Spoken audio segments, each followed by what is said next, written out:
Urgente de hoje. Araripina Urgente. Você sabendo de tudo com Roberto Gonçalves.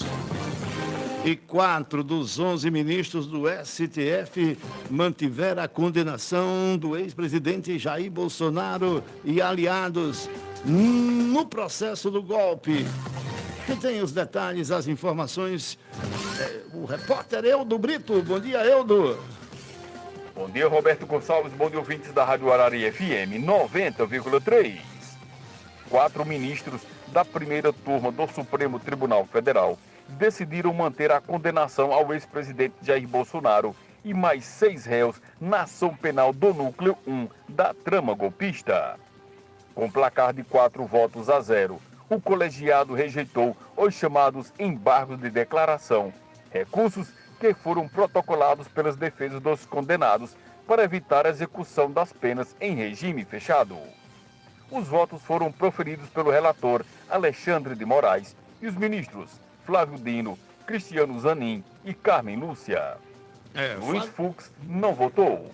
No mês passado, o ministro mudou para a segunda turma da corte após votar pela absolvição de Bolsonaro.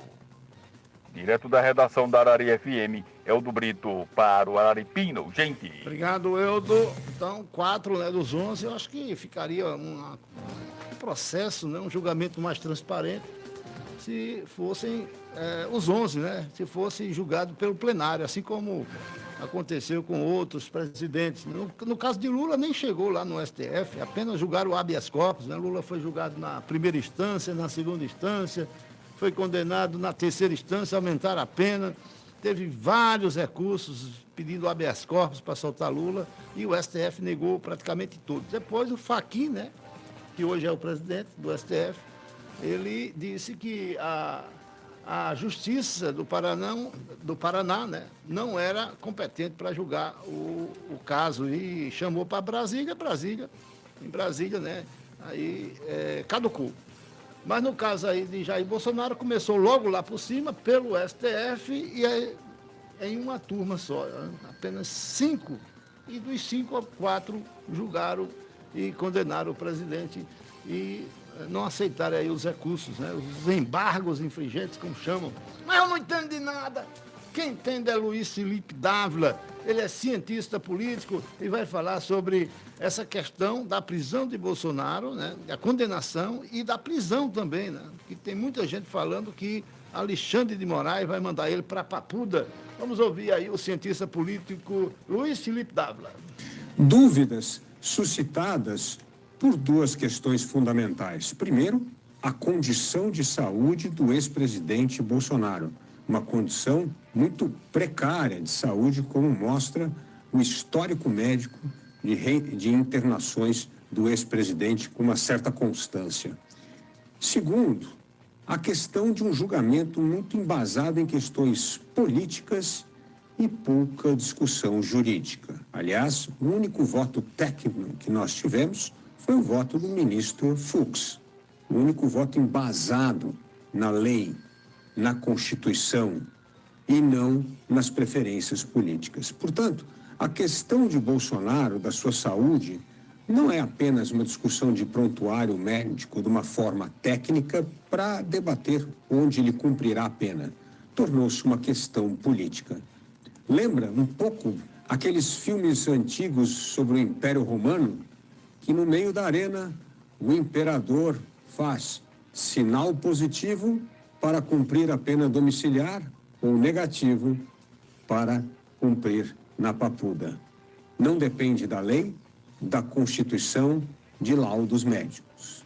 Depende unicamente da decisão pessoal de uma única pessoa que, como o imperador romano, poderá levantar o dedo para cima ou para baixo e decidir o futuro do ex-presidente da República. E você, o que é que você acha dessa condenação, os ministros mantendo aí a condenação de Jair Bolsonaro, não aceitando os recursos, e também essa possibilidade de Alexandre de Moraes, não é nem a lei, é Alexandre de Moraes, mandar o ex-presidente para a Papuda. Você concorda ou não? Deixa aí nos comentários no YouTube, canal Blog do Roberto, ou pelo WhatsApp da Araria FM, que é o 91851911. 7h11, 7h11 no Brasil. E lá foi Papai Lula. O presidente Luiz Inácio Lula da Silva participou nesse domingo da reunião de cúpula da Comunidade de Estados Latino-Americanos e Caribenhos, o CELAC, e também da União Europeia. Antes da cúpula, o presidente brasileiro havia enfatizado que era fundamental debater na CELAC a questão dos ataques dos Estados Unidos a embarcações no Caribe contra traficantes e no Pacífico. O governo de Donald Trump afirma que tem destruído apenas barcos que carregam drogas para o tráfico internacional. No discurso, porém, Lula não mencionou diretamente nem Trump nem a Venezuela, apenas falando em termos gerais a respeito da paz na região. Bom, muita gente aí, alguns jornalistas, dizendo que Lula foi lá, né, passar a mão na cabeça do ditador Nicolás Maduro, prestar solidariedade contra essa pressão que está tendo aí dos Estados Unidos com relação ao tráfico de drogas, o narcotráfico lá na Venezuela, e podendo até, né, entrar lá no território venezuelano e derrubar o presidente ditador Nicolás Maduro, já que, segundo os Estados Unidos, a inteligência americana diz que ele é o chefe do narcotráfico, amigo aí de Papai Lula, né? E por lá está também o presidente da Colômbia, o Petro, que também está na mira dos Estados Unidos e é um extremista, né, de esquerda, e que trabalha para ser liberado aí o tráfico de cocaína no Brasil todo. Aí, se liberar, não é mais tráfico, né? Mas o Petro, né, que é o presidente da Colômbia, ele é abertamente, ele é declaradamente aí a favor da liberação da cocaína. É amigo de Lula também. 7h13. Se ele não fosse amigo, Lula não ia sair lá do Belém do Pará, onde está tendo a COP30, para ir para esse encontro aí nesse domingo. 7h13. Bom, aqui no Brasil, a fila do INSS continua aumentando, né? Mais do que dobrou, né? Lula prometeu acabar com a fila durante a campanha, né, para presidente, e terminou que agora a fila já dobrou, né?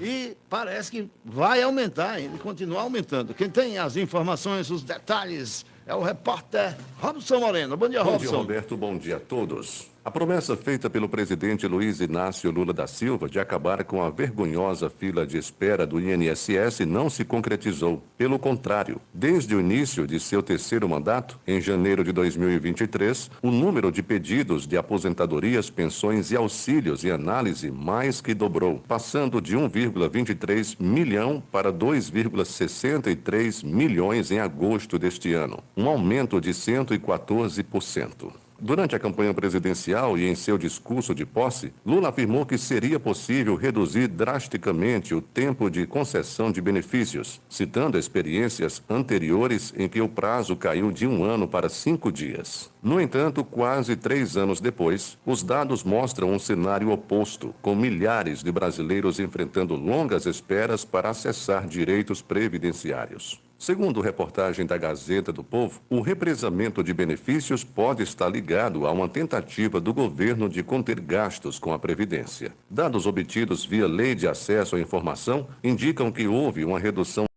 na liberação de novos benefícios do segundo semestre de 2024, o que contribuiu para o salto na fila. A manobra, no entanto, gerou frustração entre os beneficiários e não trouxe economia significativa aos cofres públicos. A estimativa de redução de despesas ficou em torno de 2,4 bilhões, valor considerado modesto diante do impacto social da medida. E essa notícia tem